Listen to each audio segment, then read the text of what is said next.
Assalamualaikum warahmatullahi wabarakatuh. Kita berjumpa kembali dalam kuliah daring untuk mata kuliah Gender dan Pembangunan KPM 332. Pada pertemuan kali ini saya akan menjelaskan pokok bahasan yang ke-11 tentang gender dalam pengembangan masyarakat. Mengingatkan kembali kepada rekan-rekan semuanya, standar kompetensi mata kuliah Gender dan Pembangunan bahwa setiap mahasiswa yang telah mengikuti kuliah ini akan mampu memiliki pengetahuan, sikap, dan keterampilan dalam mengintegrasikan pandangan sensitif dan responsif gender dalam penelitian dan pengembangan masyarakat. Maka capaian pembelajaran dari mata kuliah ini, setelah mengikuti perkuliahan ini, mahasiswa mampu yang pertama menjelaskan konsep gender, yang kedua mengidentifikasi isu-isu gender, yang ketiga menggunakan alat analisis gender, dan yang terakhir adalah mengintegrasikan pandangan sensitif dan responsif gender, tentunya dalam penelitian dan pengembangan masyarakat. Untuk pokok bahasan yang ke-11 ini, gender dan pengembangan masyarakat, ada 4 sub pokok bahasan. Yang pertama tentang pengembangan masyarakat, yang kedua pemberdayaan dan partisipasi dalam pengembangan masyarakat, yang ketiga isu gender dalam pengembangan masyarakat, dan yang keempat analisis gender dalam program pengembangan masyarakat. Tentu bagi Anda semua yang sudah kuliah di Departemen SKPM, sub pokok bahasan yang pertama dan kedua ini sudah Anda dapatkan di mata kuliah pengembangan masyarakat yang Anda ambil semester 3 atau semester 4. Jadi sifatnya adalah pengulangan dan mengingatkan kembali terkait dengan materi tersebut. Nah, untuk sub pokok bahasan yang ketiga dan keempat ini menggunakan alat analisis gender untuk dalam pengembangan masyarakat. Ya, kita ke sub pokok bahasan yang pertama. Apa itu pengembangan masyarakat? Tentu tadi saya sampaikan bahwa bagi Anda yang sudah kuliah di KPM, maka pengembangan masyarakat sudah tidak asing lagi, karena Anda sudah mengambil di semester 3 dan semester 4. Maka ini hanya sifatnya mengulang dan mengingatkan kembali terkait dengan topik-topik ini. Anda secara lengkap bisa membaca sendiri pada buku pengembangan masyarakat atau materi-materi kuliah yang sudah Anda peroleh pada semester 3 dan 4. Ya. Prinsip dasar dari pengembangan masyarakat adalah adanya pergeseran paradigma pembangunan dari production center ke people center development. Tentu Anda paham apa ciri-ciri production center development dan people center development. Namun kali ini saya akan menjelaskan apa sih ciri people center development. Nah, di dalam slide ini sudah dijelaskan beberapa cirinya. Tentu ciri yang lain Anda bisa cek kembali di materi kuliah di pengembangan masyarakat. Nah, ciri yang pertama adalah pembangunan berbasis komunitas atau community based development. Lalu yang kedua adalah dimensi berkelanjutan. Yang ketiga adalah partisipatoris. Yang keempat pengembangan kapital sosial. Nah, yang terakhir ini kaitannya dengan gender dan pembangunan, yaitu menghapuskan ketimpangan gender. Jadi bagi Anda yang mempelajari pengembangan masyarakat, nanti ketika Anda menjalankan program atau kegiatan yang terkait dengan pembangunan dan menggunakan prinsip pengembangan masyarakat, pada dasarnya harus mencirikan bahwa menghapuskan ketimpangan gender yang ada di dalam masyarakat maupun di dalam program pembangunan yang nanti akan dijalankan. Ya, tadi disampaikan bahwa salah satu ciri dari pengembangan masyarakat adalah berkelanjutan.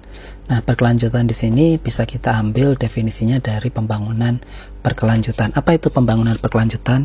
Tentu banyak definisi yang bisa kita temukan dari beberapa literatur, tapi saya menggunakan 2 definisi ini. Nah, yang pertama adalah pembangunan berkelanjutan adalah pembangunan yang memenuhi kebutuhan masa kini tanpa mengurangi kemampuan generasi mendatang untuk memenuhi kebutuhan mereka sendiri. Artinya apa? Ketika kita melakukan pembangunan pada masa sekarang, sumber daya yang kita gunakan jangan sampai melebihi dari sumber daya yang bisa disediakan untuk generasi yang sekarang. Jadi pada dasarnya adalah apa yang kita lakukan saat ini, misalnya dalam proses pembangunan, jangan sampai menggunakan atau mengorbankan sumber daya yang nantinya akan digunakan oleh generasi yang akan datang. Anda mungkin tahu Greta, aktivis lingkungan perubahan iklim asal Swedia yang masih muda itu. Ya, kalau Anda perhatikan kampanye yang dia lakukan adalah apa? Keadilan generasi. Jadi dia mengkritik bahwa generasi sekarang menyebabkan perubahan iklim yang akan mengakibatkan kerugian bagi generasi yang akan datang. Maka dia melakukan kampanye yang besar-besaran, melakukan kegiatan-kegiatan untuk mengedukasi bahkan pimpinan negara-negara besar, negara-negara maju dalam pertemuan perubahan iklim bahwa kita harus menyadari bahwa pembangunan berkelanjutan itu menjadi tujuan utama. Salah satunya adalah mengurangi dampak dari perubahan iklim yang akan menyebabkan kerugian bagi generasi yang akan datang. Ya, sebagaimana pengembangan masyarakat yang mengalami pergeseran dari yang prinsipnya adalah pergeseran dari paradigma production center development menuju people center development, maka dalam pembangunan berkelanjutan, dimensi berkelanjutan juga mengalami pergeseran. Setidaknya ada 3 model ketika berbicara berkelanjutan. Model awal, model antara, dan model mutakhir.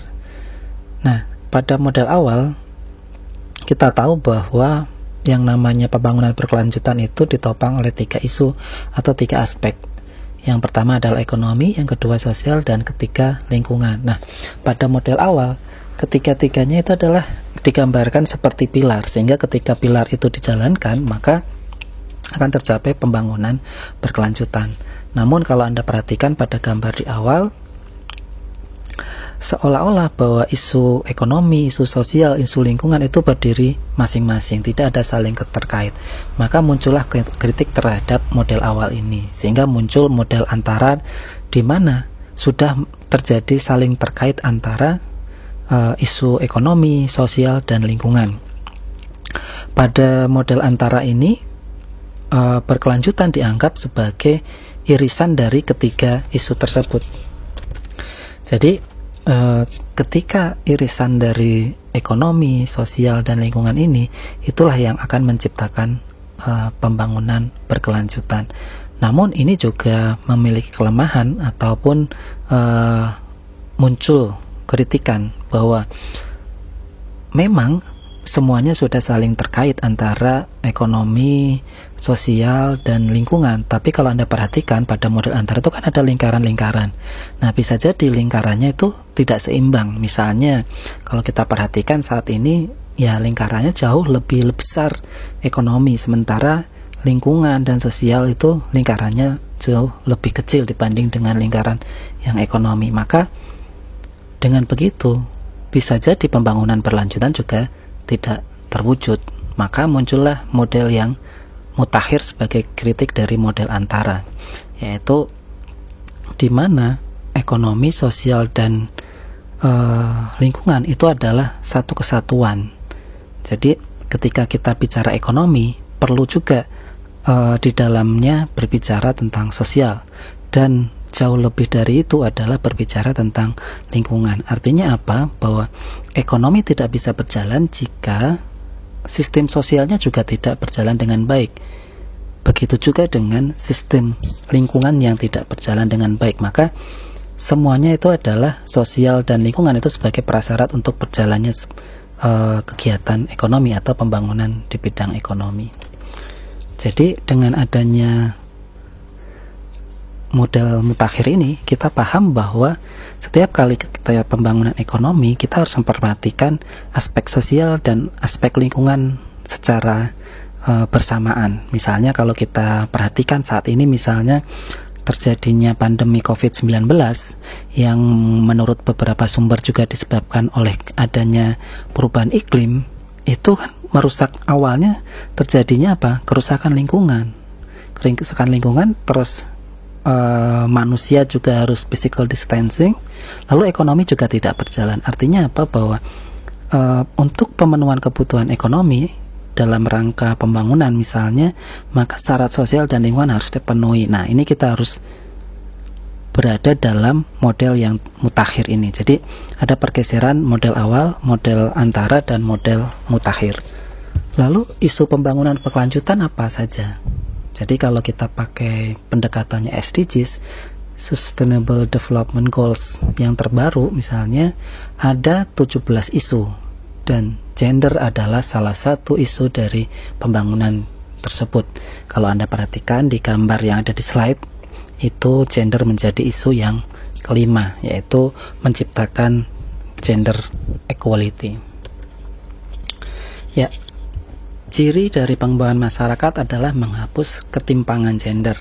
Maka untuk proses menghapus ketimpangan gender itu merujuk pada gender dan pembangunan, di mana melihat bahwa ada kesetaraan relasi perempuan dan laki-laki dalam pembangunan. Selain itu juga melihat sebagai pemberdayaan perempuan. Jadi perempuan harus menentang struktur dan situasi yang menekannya secara bersama-sama pada tingkatan yang berbeda. Artinya apa? Dengan pendekatan pengembangan masyarakat, seharusnya ketimpangan gender itu tidak terjadi. Jadi dalam pelaksanaan pembangunan itu ada kesetaraan antara laki-laki dan perempuan. Begitu juga ketika ada struktur yang menyebabkan ketimpangan gender, maka struktur itu harus dirubah atau dihapus agar ketimpangan gender itu tidak terjadi. Begitu juga situasi yang menyebabkan terjadinya ketimpangan gender. Setidaknya ada 3 asas pengembangan masyarakat. Yang pertama adalah komunitas dilibatkan, yang kedua mensinergikan strategi komprehensif, dan yang ketiga adalah membuka akses warga. Maka dalam ketiga asas ini, kalau kita prinsipnya adalah menghapuskan ketimpangan gender, maka ketika komunitas dilibatkan, maka kalau kita bicara komunitas berarti di situ ada laki-laki dan perempuan. Maka sebagai bagian dari asas pengembangan masyarakat, laki-laki dan perempuan harus dilibatkan dalam semua proses dari pembangunan. Begitu juga ketika mensinergikan strategi komprehensif. Jadi untuk semua stakeholder, nah stakeholder itu kan juga terdiri dari orang. Nah orang itu kan laki-laki dan perempuan. Maka dalam konteks gender dan pembangunan, maka harus melibatkan mempertimbangkan laki-laki dan perempuan. Begitu juga membuka akses warga. Kalau kita bicara warga, maka ada warga laki-laki, ada warga perempuan. Ketika ada bantuan profesional, maka kita harus mempertimbangkan bahwa akses harus diberikan kepada laki-laki dan perempuan. Begitu juga teknis, fasilitas, maupun insentif. Jadi asas pengembangan masyarakat ini juga bisa diterapkan ketika kita akan menghapuskan ketimpangan gender. Intinya adalah ketika kita bicara komunitas, stakeholder, dan warga, itu pasti isinya adalah laki-laki dan perempuan. Prinsip pengembangan masyarakat setidaknya ada 4. Yang pertama participation, yang kedua empowerment, yang ketiga integrated development, lalu yang terakhir tentu sustainability. Tadi sudah dijelaskan kalau sustainability itu seperti apa. Ada pergeseran juga dalam pandangan berkelanjutan.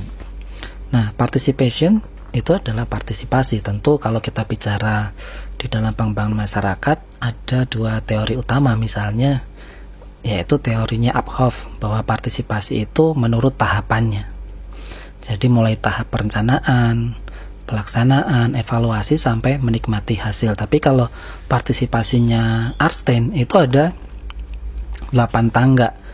Jadi di setiap 8 tangga itu bagaimana partisipasi itu bisa diwujudkan. Lagi-lagi bahwa ketika kita membahas pengembangan masyarakat, maka tujuannya adalah untuk menghapuskan ketimpangan gender. Maka ketika kita bicara partisipasi, berarti partisipasi laki-laki dan perempuan dari setiap tangga tadi. Kalau kita pendekatannya Arnstein, kalau pendekatannya Cohen dan Uphoff, berarti dalam setiap tahapan proses pembangunan. Nah, prinsip yang kedua adalah empowerment. yaitu untuk memberdayakan. Maka siapa yang akan diberdayakan? Tentu kalau kita bicara siapa yang akan diberdayakan, berarti kan kita bicara orang. Kembali lagi pada prinsip bahwa dia laki-laki dan perempuan. Maka dalam prinsip pengembangan masyarakat, terutama empowerment, itu kita harus mempertimbangkan bahwa ada perempuan dan laki-laki yang perlu diberdayakan untuk mencapai tujuan dari pembangunan yang berkeadilan.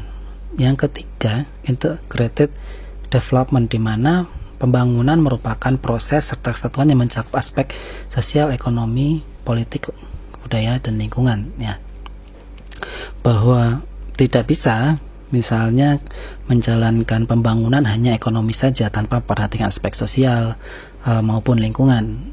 Kalau prinsipnya adalah sustainability, maka tadi sudah dijelaskan bagaimana melihat ekonomi, sosial, dan lingkungan sebagai suatu kesatuan yang harus dipertimbangkan dalam melaksanakan pembangunan. CSR dan pengembangan masyarakat, apa kaitannya? Barangkali kalau Anda kuliah di mata kuliah pengembangan masyarakat, ada pertanyaan, apakah CSR bagian dari pengembangan masyarakat atau pengembangan masyarakat bagian dari CSR? Mungkin Anda pernah mendengarkan pertanyaan itu. Nah, ini mengingatkan kembali bahwa kalau kita bicara sebagai program dari perusahaan, maka pengembangan masyarakat adalah bagian dari CSR itu sendiri. Tapi kalau kita bicara dalam konteks keilmuan, maka CSR adalah bagian dari pengembangan masyarakat. Lalu apa yang dimaksud dengan CSR atau Corporate Social Responsibility? Tentu kembali lagi bahwa ini hanya mengulang pada mata kuliah pengembangan masyarakat. Kita gunakan pendekatan atau definisi dari ISO 26000, yaitu ISO tentang CSR atau Social Responsibility. Maka secara sederhana CSR bisa didefinisikan sebagai responsibility of an organization. Jadi kita bicara organisasi.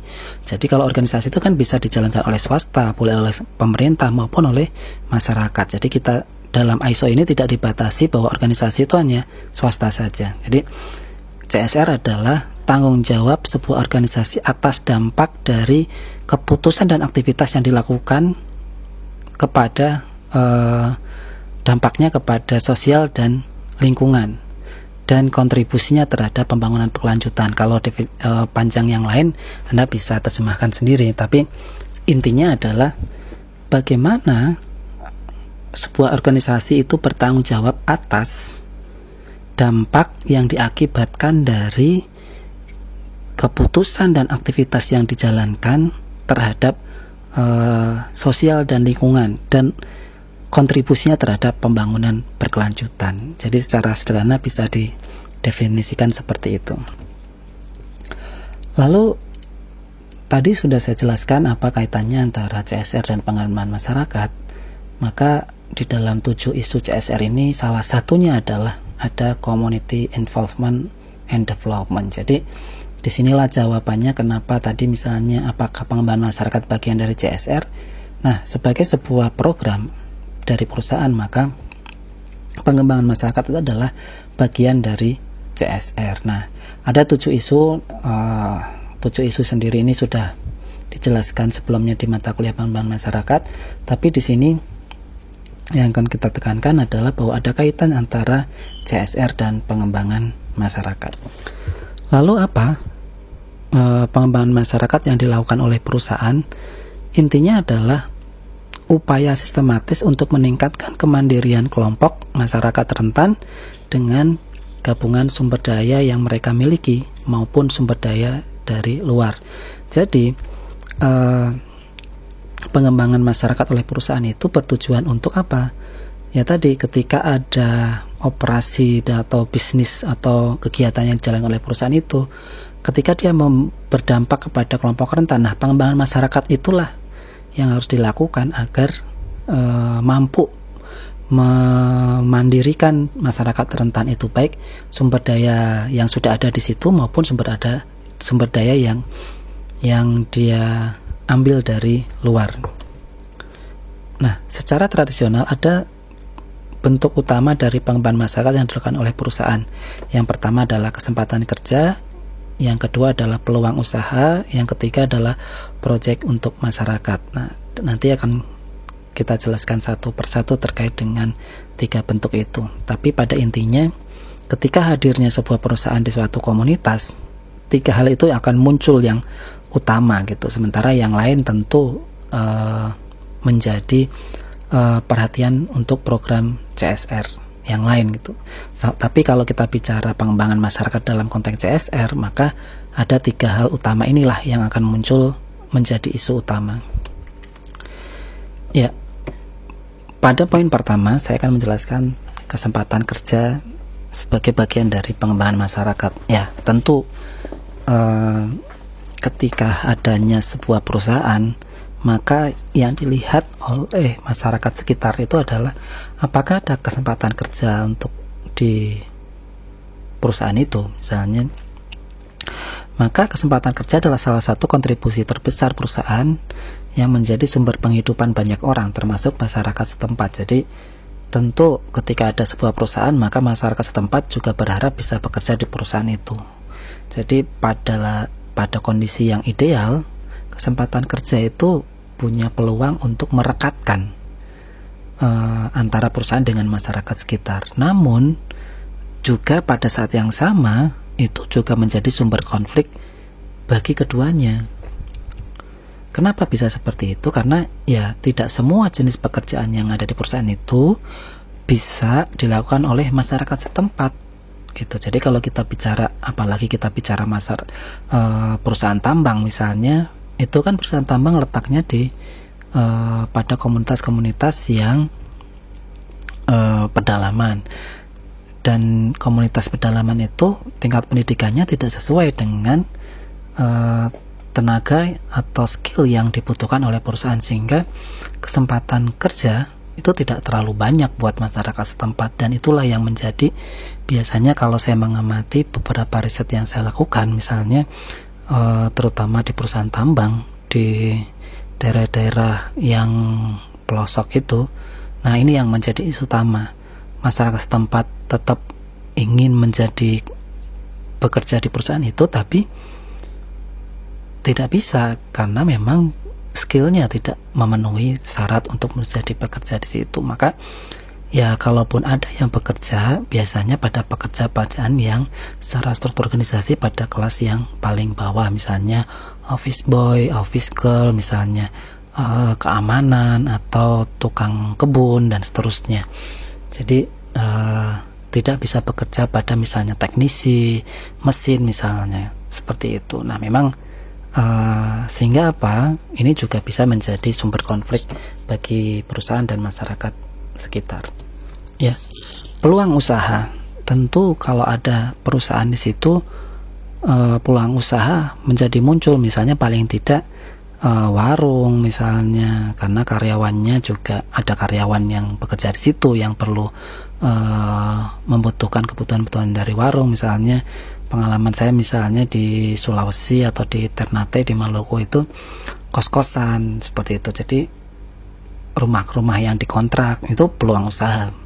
Begitu juga ketika ada misalnya kebutuhan dari perusahaan itu, misalnya biasanya kalau perusahaan tambang itu kan menyediakan makan bagi karyawannya di pabrik, jadi sudah disediakan sebagai karyawan tinggal makan di situ. Nah, maka setiap bulan dia akan membutuhkan kebutuhan pangan. Contoh sederhana misalnya kebutuhan telur misalnya, dalam 1 bulan butuh 1000 misalnya. Lalu dilihat masyarakat setempat hanya bisa memenuhi 500. Nah, itu kan peluang usaha sebenarnya, tapi karena tidak bisa memenuhi permintaan dari perusahaan yang butuhnya 1000, maka perusahaan yang baik tentunya tidak langsung mengambil telur dari luar. Sehingga yang dilakukan apa? Ya, dia harus mengambil produksi telur dari masyarakat setempat misalnya sebanyak 500-nya baru ngambil dari luar. Jadi itu kalau kita bicara perusahaan yang baik. Namun saya temui biasanya atau kadangkala ada perusahaan yang ya perusahaan ini butuhnya 1000, nggak bisa kalau dibutuhin cuma 500 gitu. Harusnya tetap tidak seperti itu. Jadi harus ada perlakuan khusus dari perusahaan bahwa untuk mengembangkan atau memberikan peluang usaha pada masyarakat setempat itu diberikan kesempatan untuk mengirimkan misalnya tadi telur. Nah, yang ketiga, pengembangan usaha yang bisa dilakukan oleh perusahaan adalah proyek untuk masyarakat. Jadi pada kegiatan ini biasanya baik perusahaan maupun elit desa, dalam hal ini pemerintah desa, itu selalu memikirkan hasil yang bisa dilihat. Misalnya contoh kasus yang sederhana adalah pembangunan infrastruktur. Jadi pembangunan infrastruktur itu kan hasilnya bisa langsung dilihat. Saat itu juga dibangun jalan misalnya 5 km di aspal, maka kelihatan jalan di aspal itu. Beda dengan kalau misalnya kegiatan misalnya memberikan beasiswa, terus membuat sekolah pendidikan karakter misalnya. Nah, itu contoh, atau pemberdayaan ekonomi misalnya. Contoh hasilnya tidak bisa langsung terlihat baik oleh pemerintah desa maupun oleh perusahaan. Makanya proyek untuk masyarakat ini tentunya harus dipertimbangkan sejauh mana sesuai dengan kebutuhan dari masyarakat setempat. Kita masuk ke subpokok bahasan yang kedua, pemberdayaan dan partisipasi dalam pengembangan masyarakat. Tadi di depan sudah dijelaskan bahwa ciri dari pengembangan masyarakat adalah adanya pemberdayaan dan partisipasi. Maka apa itu pemberdayaan? Nah, menurut Jim Ivey, pemberdayaan adalah memberikan sumber daya, kesempatan, pengetahuan, dan keterampilan kepada warga untuk meningkatkan kemampuan mereka. Artinya apa? Ya, ada proses di mana distribution of resources itu dilakukan dalam konsep Jim Ivey.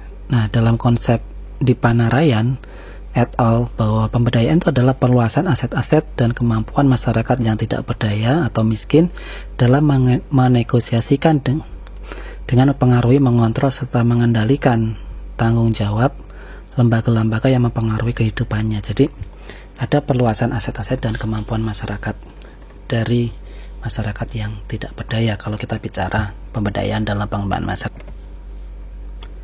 Maka pemberdayaan itu menampilkan 5 karakteristik. Yang pertama adalah tentunya berbasis lokal, yang kedua adalah berorientasi pada peningkatan kesejahteraan, yang ketiga berbasis kemitraan, yang keempat holistik dan berkelanjutan. Tadi sudah diceritakan terkait dengan berkelanjutan. Maka keterlibatan masyarakat dalam pengembangan masyarakat terdiri dari 2, yaitu partisipasi masyarakat, yaitu haknya, dan peran masyarakat sebagai kewajibannya. Jadi kalau dalam partisipasi masyarakat, maka hak apa yang dia bisa peroleh dari pembangunan yang dijalankan dalam prinsip pengembangan masyarakat. Jadi di sini ada hak mendapatkan informasi, memikirkan, berpendapat, mempengaruhi pengambilan keputusan, dan hak mengawasi gitu ya. Jadi ada partisipasi sebagai hak dan peran masyarakat sebagai kewajiban. Jadi di sini kalau kita bicara keterlibatan masyarakat, maka misalnya hak mendapatkan informasi. Nah, dalam ketika kita memperhatikan dalam aspek gender, maka siapa yang mendapat informasi? Apakah laki-laki dan perempuan, atau laki-laki saja, atau perempuan saja gitu. Hak berpendapat itu juga sama. Ketika kita berbicara dalam konteks gender, maka siapa yang berpendapat? Siapa yang mengambilkan keputusan? Gitu. Jadi, apakah perempuan dilibatkan dalam proses berpendapat? Misalnya dalam rapat-rapat, apakah diundang atau tidak, misalnya, dan seterusnya. Itu kalau kita bicara keterlibatan masyarakat. Kita masuk ke subpokok bahasan yang ketiga, isu gender dalam pengembangan masyarakat. Tentu rekan-rekan sudah tahu kan, isu gender itu apa saja. Ada, kalau kita bicara isu gender ada 5. Yang pertama adalah bisa stereotype, lalu beban kerja ganda, marginalisasi, subordinasi, dan yang terakhir adalah kekerasan. Nah, isu-isu gender ini yang kita lihat apakah dalam pengembangan masyarakat itu ada. Tadi kita sampaikan bahwa salah satu prinsip pengembangan masyarakat adalah menghilangkan ketimpangan gender. Nah, salah satunya adalah kita memperhatikan isu gender apa saja yang ada di dalam pengembangan masyarakat. Maka Dalam konteks membangun masyarakat, ketimpangan gender terjadi karena disebabkan oleh kemiskinan.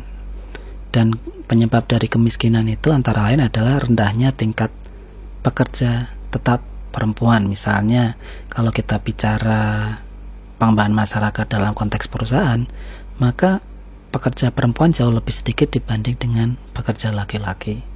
Begitu juga dengan tingginya tingkat pekerja paruh waktu perempuan. Kalaupun ada perempuan yang dilibatkan, mungkin dia hanya pekerja paruh waktu.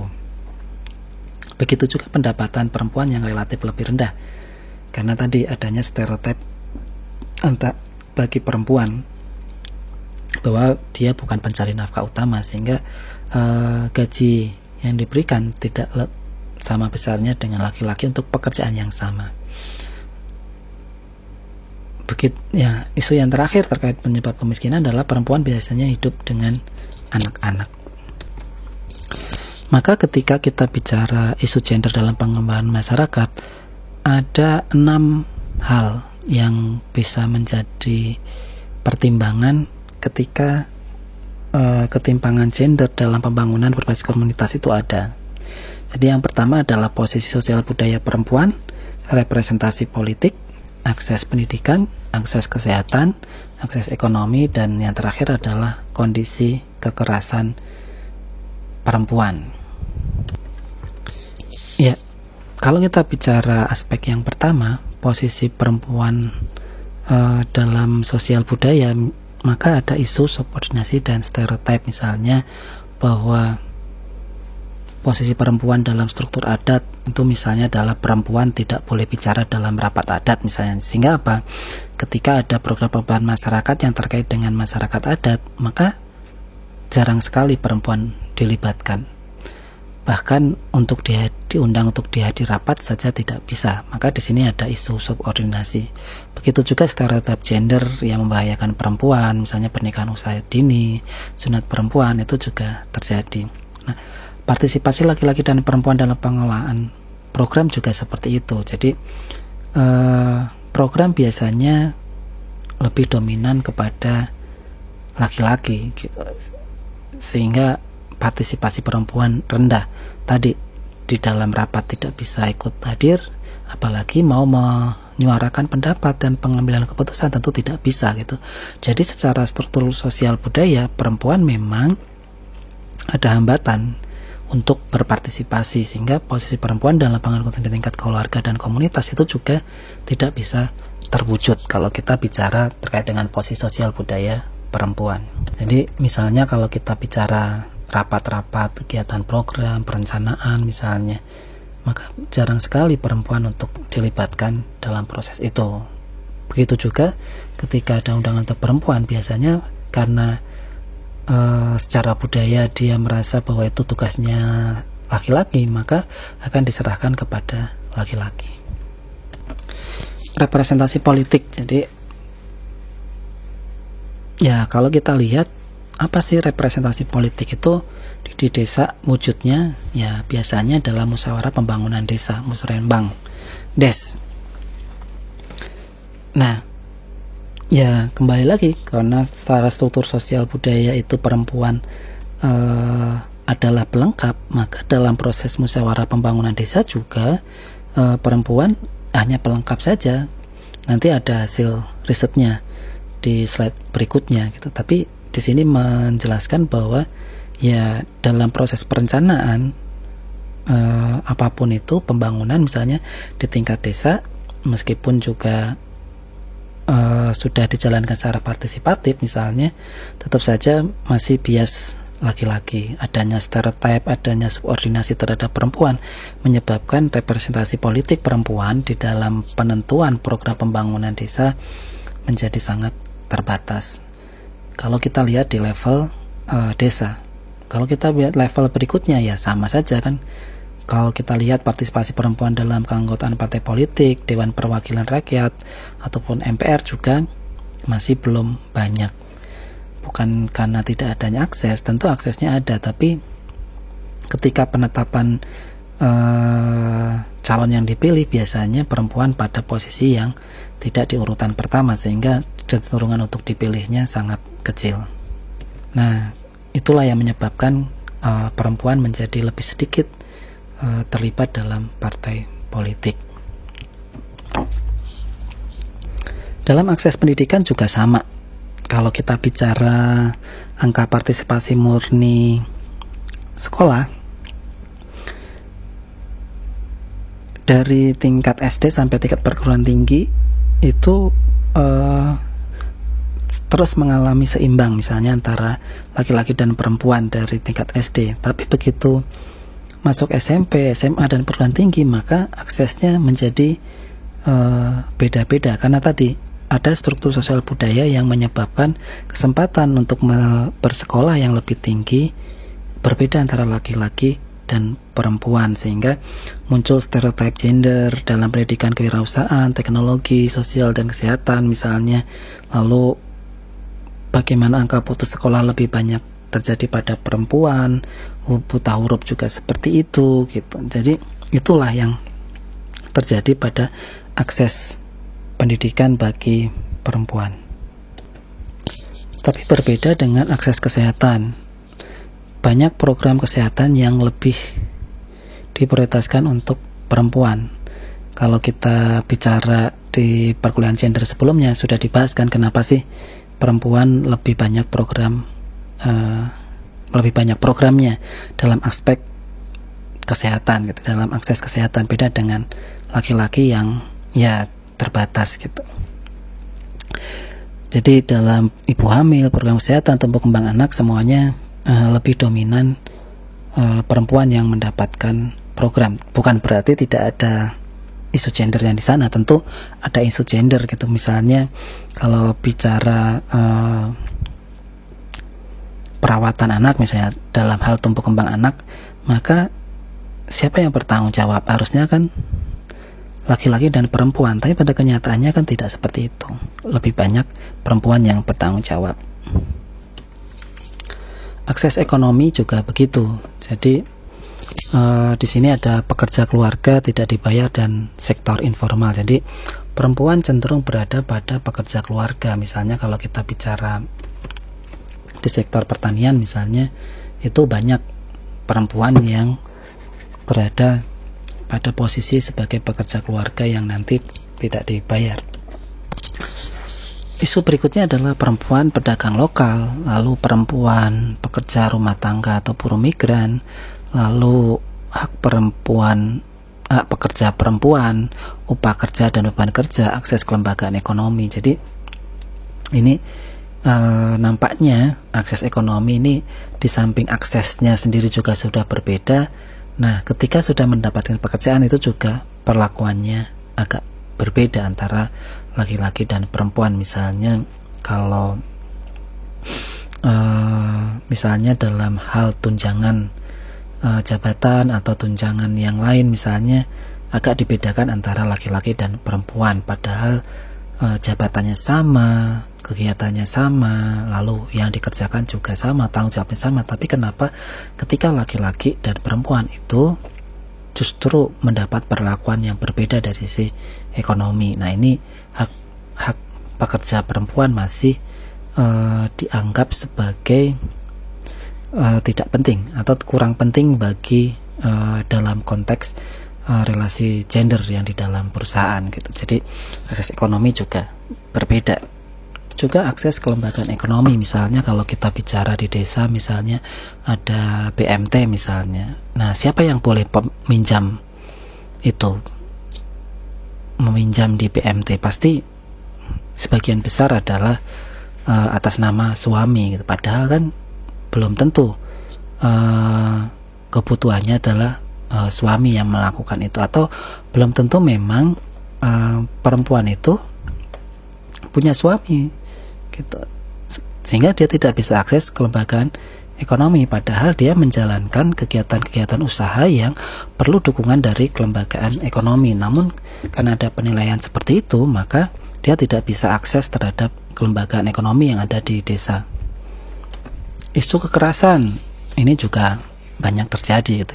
Kekerasan berbasis gender, kekerasan seksual dalam komunitas, kekerasan dalam rumah tangga, maupun kekerasan ekonomi dalam komunitas. Jadi kekerasan berbasis gender misalnya kekerasan dalam rumah tangga, perkawinan paksa misalnya, dan seterusnya. Itu isu subordinasi. Kekerasan seksual dalam komunitas ya banyak contohnya, misalnya perkosaan, perbuatan cabul, misalnya penganiayaan seksual, itu banyak terjadi di komunitas yang dialami oleh anak, baik laki-laki maupun perempuan. Kekerasan dalam rumah tangga juga seperti itu juga terjadi.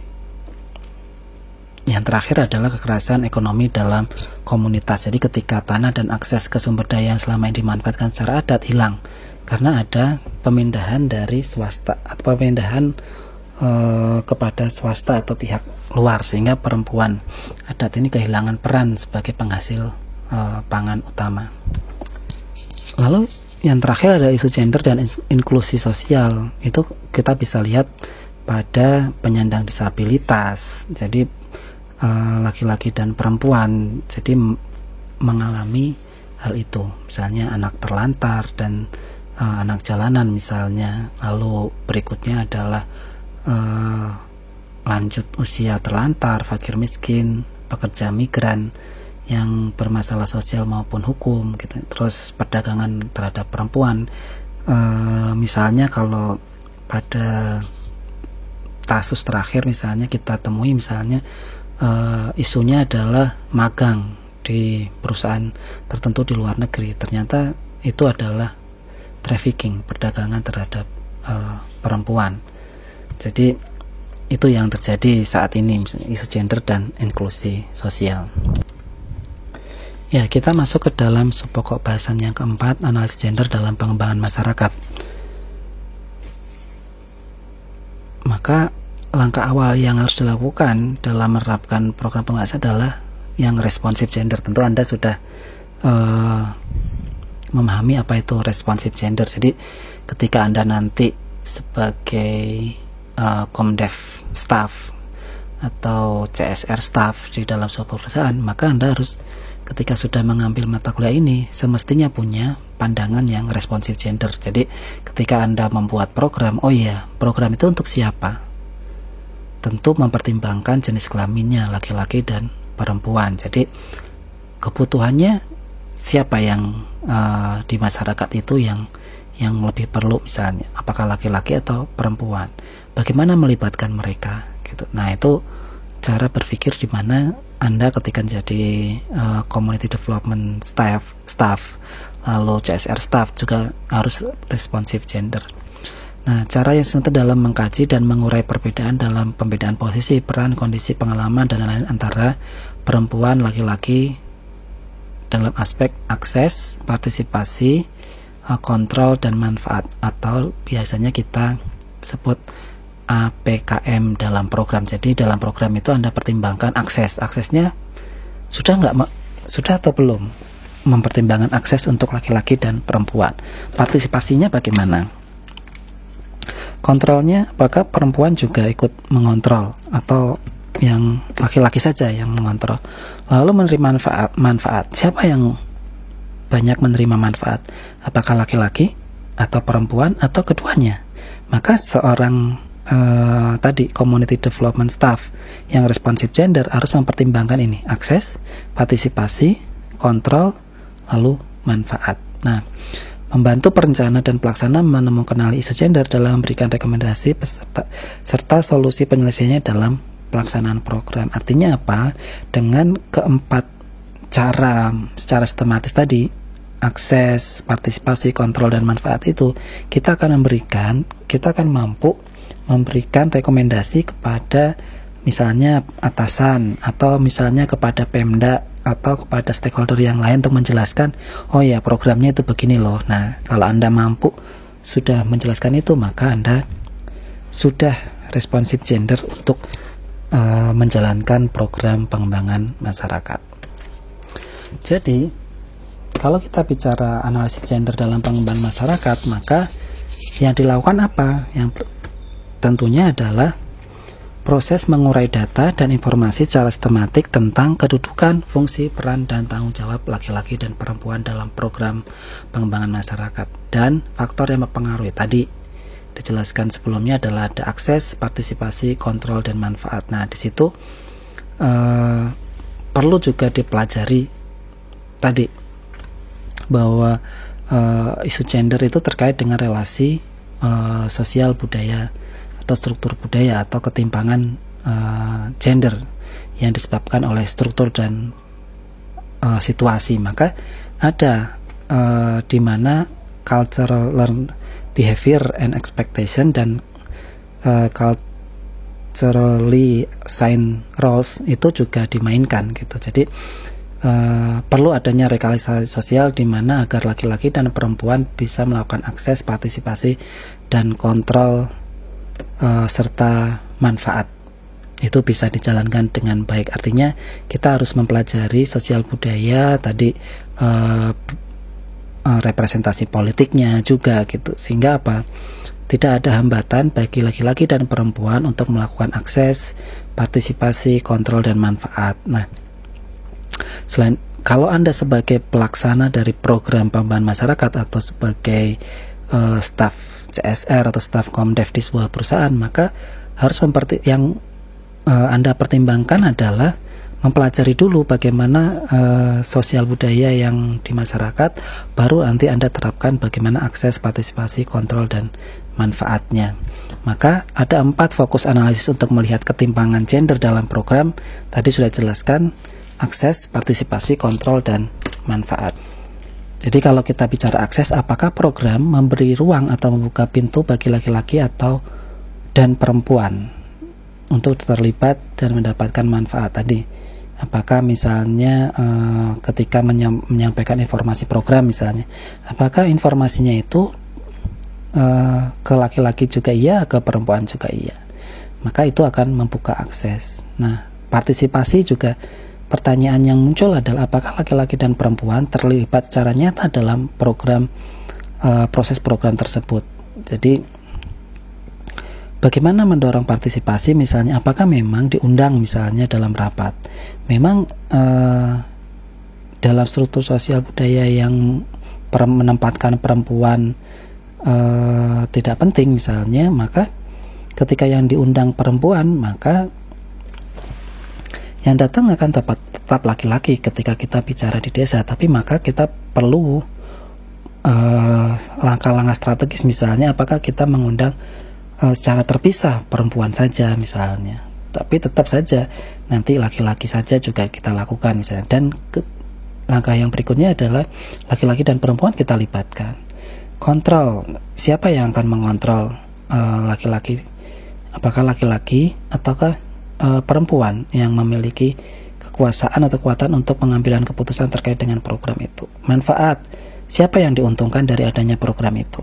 Keuntungan mana yang bertambah? Nah, itu pertanyaan-pertanyaan yang Anda bisa gunakan untuk melakukan analisis terhadap isu gender atau analisis gender dalam pengembangan masyarakat. Ya, ini adalah penjelasan lebih lanjut terkait dengan 4 fokus analisis. Jadi kalau bicara akses berarti bicara peluang atau kesempatan, kalau bicara partisipasi berarti bicara pelibatan atau keterwakilan, kalau bicara kontrol berarti bicara apakah ada kekuasaan yang kita berikan kepada laki-laki dan perempuan dalam konteks menjalankan program. Misalnya penerima manfaat juga begitu, siapa sasarannya? Apakah sasarannya hanya laki-laki saja atau perempuan saja, atau justru dua-duanya, laki-laki dan manfaat, laki-laki dan perempuan gitu. Jadi ketika kita bicara penerima manfaat berarti kita bicara target sasaran, bicara kontrol berarti kita bicara kekuasaan yang diberikan tuh kepada siapa. Partisipasi itu proses pelibatan, akses itu proses adanya peluang dan kesempatan yang sama. Jadi kalau kita bicara 4 fokus ini, maka kita sudah bisa memahami bagaimana ketimpangan gender di dalam program itu terjadi, dan bisa kita tadi, kalau tujuan utama dari pengembangan masyarakat adalah menghapuskan dari ketimpangan gender. Jadi dengan melakukan analisis ini, akses, partisipasi, kontrol, dan manfaat, kita akan memperoleh gambaran atas program itu, sehingga program itu bisa dijalankan secara responsif gender. Nah, ini contoh analisis program kesehatan, misalnya kalau kita bicara akses, ketersediaan sarana dan upaya. Lalu kalau kita bicara partisipasi, tingkat keterlibatan perempuan dan laki-laki dalam program.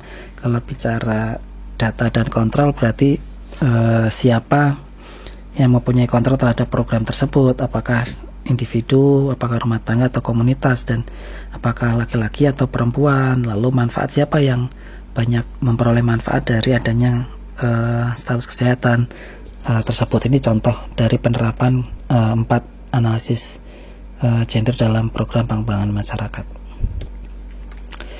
Nah, ini misalnya penelitian saya dalam keterlibatan perempuan dalam perencanaan program CSR. Misalnya di sini ada tahapan sampai mana program itu akan dijalankan. Maka dalam perencanaan saja itu sudah bias gender.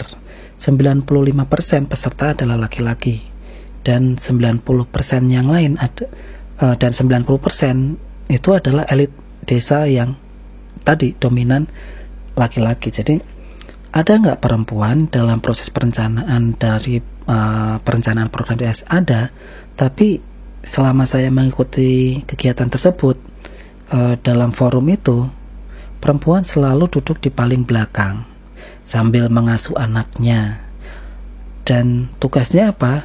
Menyediakan konsumsi. Jadi memang dia hadir, ikut tanda tangan kehadiran rapat, tapi ya selama proses itu dia tidak menyampaikan pendapat, apalagi mengambil keputusan atas proses dari perencanaan program itu, mulai dari rencana dan budgeting program sampai ditetapkannya rencana dan budgeting program itu. Jadi saya perhatikan bahwa di desa 95%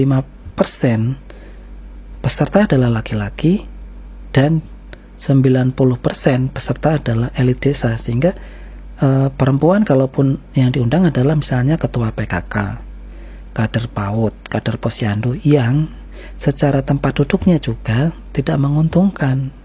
Jadi tempat duduknya pasti di belakang, karena apa? Dia masih ada tugas mengasuh anak dan sebagainya, sehingga sambil rapat dia sibuk mengasuh anaknya.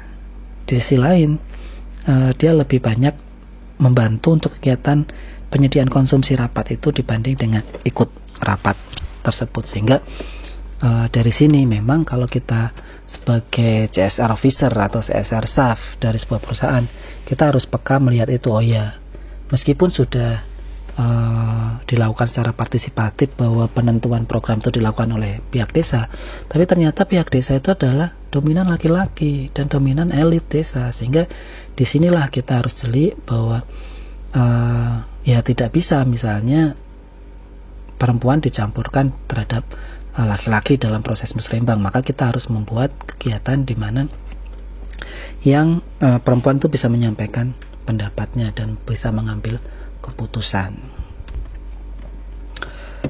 Contoh yang lain adalah misalnya di sini pada perkebunan kopi yang dimiliki oleh petani di Simalungun. Penelitian Bu Titi Sumarti tahun 2014 ya, melihat bagaimana tadi akses, kontrol, akses, partisipasi, kontrol, dan manfaatnya. Nah, ini dilihat prosesnya bahwa ada perbedaan antara laki-laki dan perempuan dalam hal partisipasi.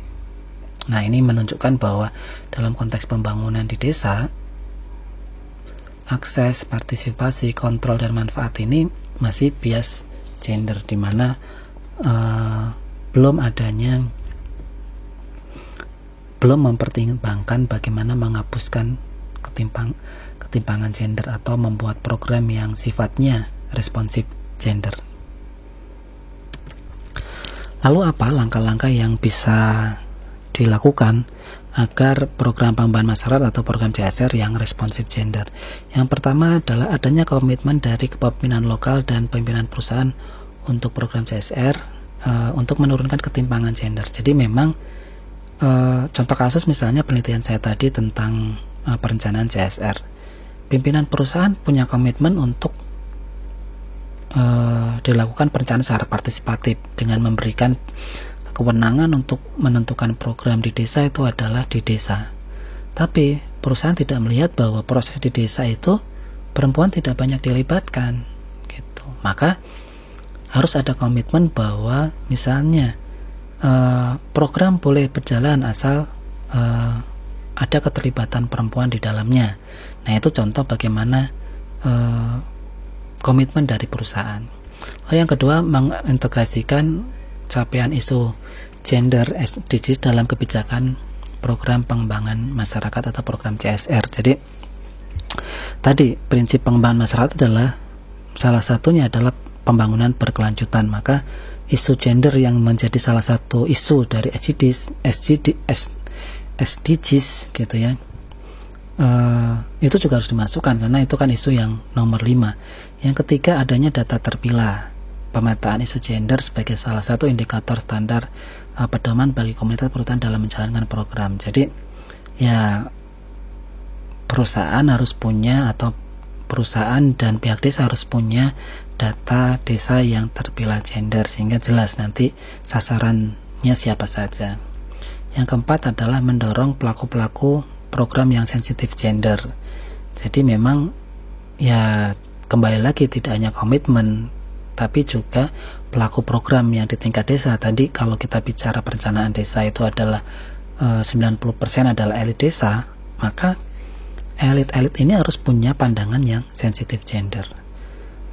Yang kelima, kesetaraan gender dalam pelaporan keberlanjutan. Jadi dalam melaporkan program pengembangan masyarakat maupun CSR itu biasanya disebut laporan berkelanjutan. Maka harus sudah mempertimbangkan kesetaraan gender. Contohnya bagaimana? Ya contohnya adalah dalam laporan itu data yang disajikan data terpilah gender. Jadi tidak hanya mempertimbangkan misalnya partisipasinya 100%. Nah, 100% itu siapa? Laki-laki saja, perempuan saja, atau laki-laki dan perempuan? Maka dalam pelaporan keberlanjutan juga harus mempertimbangkan itu. Yang keenam, kebijakan pemerintah tentang CSR tidak hanya mengurusi tentang anggaran, tetapi juga program pengembangan masyarakat sebagai pemenuhan kebutuhan gender praktis dan kebutuhan gender strategis. Jadi, ya, elit desa dengan perusahaan biasanya banyak negosiasinya adalah tentang anggaran. Berapa sih jumlah anggaran yang diberikan untuk desa itu yang bisa dialokasikan gitu. Jadi yang diurusi adalah berapa anggaran yang disediakan dalam kegiatan CSR itu, bukan menjadikan program pengembangan CSR sebagai pemenuhan kebutuhan gender praktis dan kebutuhan gender strategis. Jadi kalau 6 langkah penting ini dilakukan, tentu harapannya adalah bisa menghapuskan ketimpangan gender yang ada di dalam konteks pengembangan masyarakat. Saya kira itu yang bisa saya jelaskan. Tentunya hal-hal lain bisa ditanyakan dalam forum diskusi yang dibuat dalam forum-forum yang sudah disediakan oleh departemen. Dari saya cukup sekian. Terima kasih. Wassalamualaikum warahmatullahi wabarakatuh.